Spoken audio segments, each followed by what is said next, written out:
In the East African Community Integration Agenda, one of the sticky points has been free movement of goods and services. Despite protocols signed by the heads of state emphasizing the free movement of goods, individual countries, out of selfishness or desire to protect their local industries, have maintained the non-tariff barriers. For example, Uganda's milk, maize and eggs have faced rejection by Kenya, while her sugar is not allowed in Tanzania.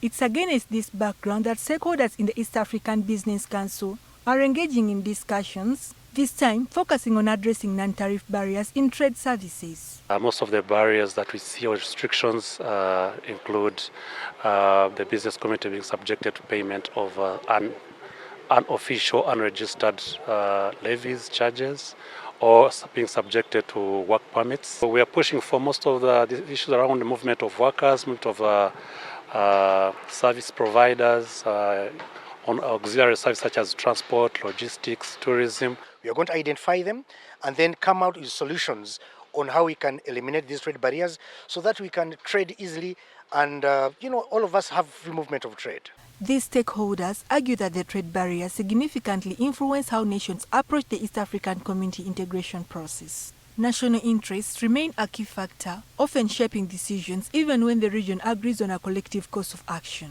Despite regional commitments, individual partner states still prioritize on economic and political interests. Sometimes when you resolve 2-4 new ones come. And it is also maybe the issue we have our handling the integration process. The aspect of still national interest is there. So even when a committee as a region agrees that to resolve this way, you may find a partner state saying, I'm doing this to protect our country's national interest. So we need to go beyond the national interest and look at the regional interest. Because when you look at EAC, we are looking like EAC is one partner state, and we should all operate under the same parameters.